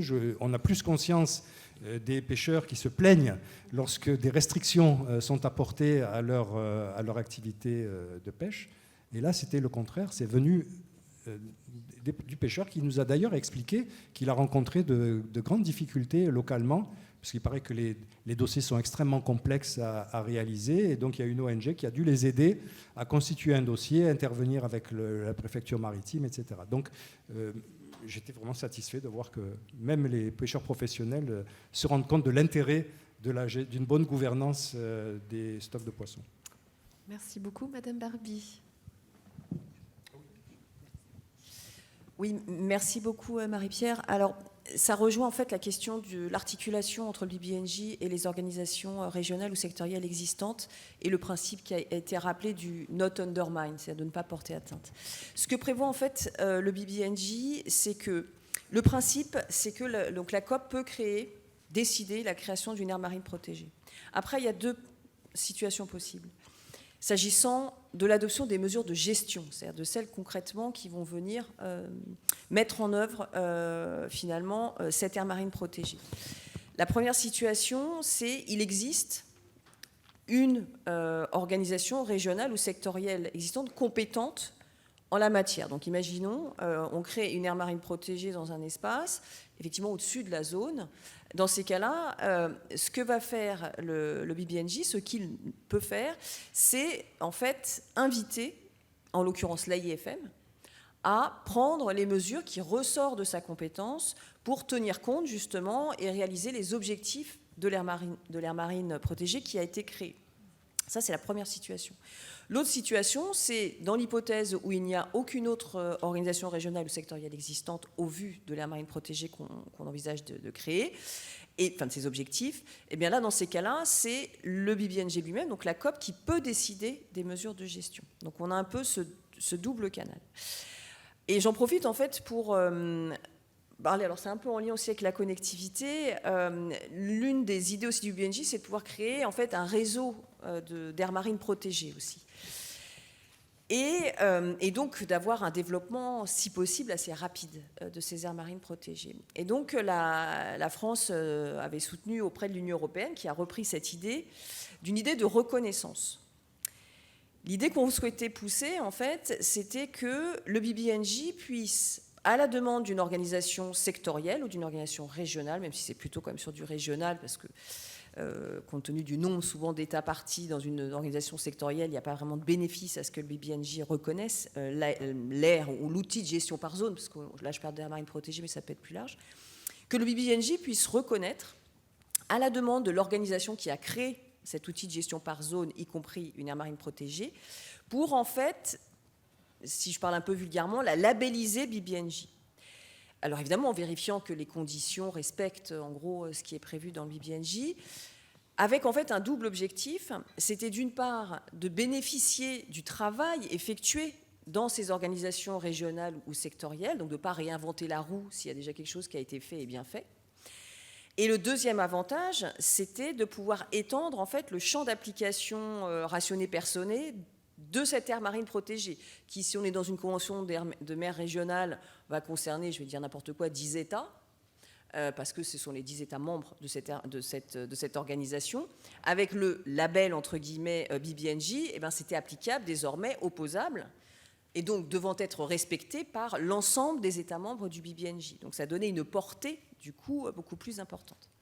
Donc on a beaucoup essayé de pousser cette idée de reconnaissance. On n'a pas réussi. En tout cas, on n'a pas réussi avec l'idée même de reconnaissance, de recognition. Ça troublait, et on comprend pourquoi ça pouvait troubler certains de nos partenaires hors Union européenne. Mais néanmoins, dans le traité BBNJ, il y a quand même une clause d'habilitation, en fait, pour la COP de créer un jour un mécanisme justement sur les aires marines protégées existantes créées par d'autres organisations régionales. Voilà. Donc le mécanisme n'est pas encore en place, mais en tout cas, il y a cette possibilité pour la COP de pouvoir le créer dans le futur. Voilà. J'espère avoir répondu à votre question.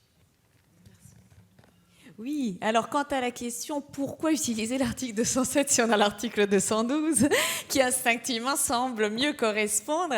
Alors tout d'abord, il s'agissait dans mon propos de voir est-ce que ces émissions de gaz à effet de serre pouvaient entrer dans les prévisions, les différents types de pollution qui sont interdits. Donc il y avait déjà cet élément-là, et effectivement il y a plusieurs dispositions qui sont adaptées. En réalité, il y a un deuxième intérêt qui est davantage stratégique si on recherche un standard, parce que le paragraphe 5 de l'article 207, lui, fixe un standard beaucoup plus exigeant que ce que l'on pourrait avoir si on s'en tenait même à l'accord de Paris. C'est-à-dire là, on ne dit pas aux États simplement il faut tenir compte d'un certain nombre de critères, mais il faut minimiser au maximum le déversement dans le milieu marin, ce qui si jamais, mais c'est une hypothèse, c'est vraiment une hypothèse qui serait très optimiste, on parvenait à un standard de l'obligation de protéger et préserver qui intègre les deux, viendrait se rajouter et là ajouterait véritablement un élément d'obligation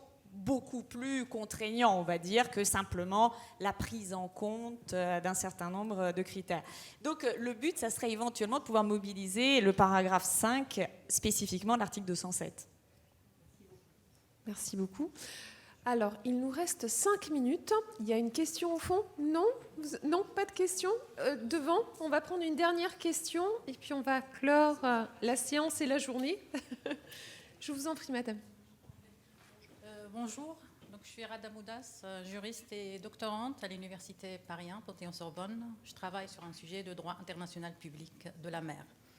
Donc en fait, cette manifestation elle nous permet d'apprendre les uns des autres, des juristes, des scientifiques, etc.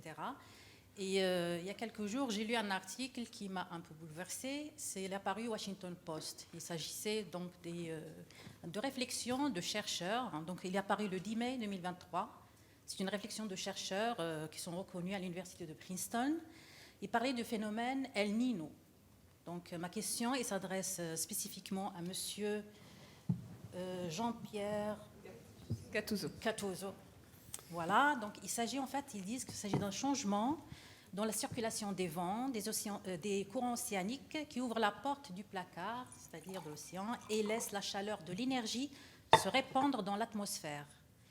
C'est là que la chaleur enfuie dans l'océan, revient vers nous à la surface. Madame Cassella, elle a parlé tout à l'heure qu'on peut trouver dans l'océan, c'est-à-dire une solution pour réduire donc, les questions de changement climatique. Or, là, c'est une réflexion quand même qui me laisse un peu perplexe. D'un côté, on peut espérer, bien sûr, de tous ces efforts qui sont extraordinaires au niveau mondial pour réduire les gaz à effet de serre par la protection des océans. Et de l'autre côté, ma question s'adresse spécifiquement aux scientifiques. Comment vous pouvez expliquer ces phénomènes et que pouvons-nous faire? Alors, vous n'avez pas de questions faciles, monsieur Gattuso, non, je vous en prie. Donc, en fait, dans le Pacifique, il y a une alternance de phases que l'on appelle El Niño et La Niña. On a été, pendant les 3 dernières années, dans une phase La Niña qui fait que les masses de chaleur, en fait, se distribuent différemment dans le Pacifique. Je vais faire simple. Et La Niña, c'est typiquement une période durant laquelle le réchauffement apporté par l'océan, auquel vous faisiez allusion, est minime. C'est-à-dire qu'on est plutôt dans une période plus fraîche que dans la période d'El Niño, dans laquelle il semble que l'on soit en train d'entrer. Et c'est ça qui inquiète, en fait, parce qu'on est déjà, vous l'avez vu dans cet article, à une température globale de l'océan qui est absolument exceptionnelle, alors qu'on était dans une période fraîche de La Niña. L'apparition d'El Niño fait craindre un renforcement des événements de température extrême, des canicules marines, leur intensité, leur fréquence. Donc c'est bien que ce soit un phénomène qui soit typiquement, qui se passe dans le Pacifique, ça impacte le climat de toute la planète. Alors après, c'est un phénomène qui est naturel. El Niño, il y en a eu dans le passé, il y en a eu notamment un assez fort en 1987 qui a créé la mortalité de beaucoup de coraux dans le Pacifique Est. Et il semble, d'après des données de paléo-océanographie, que c'est un phénomène qui s'est répété depuis plusieurs décennies, sinon plusieurs siècles. Donc c'est un phénomène naturel. Il n'y a aucune preuve aujourd'hui qui suggère que le changement climatique impacte sur la fréquence ou l'alternance de phases El Niño, La Niña.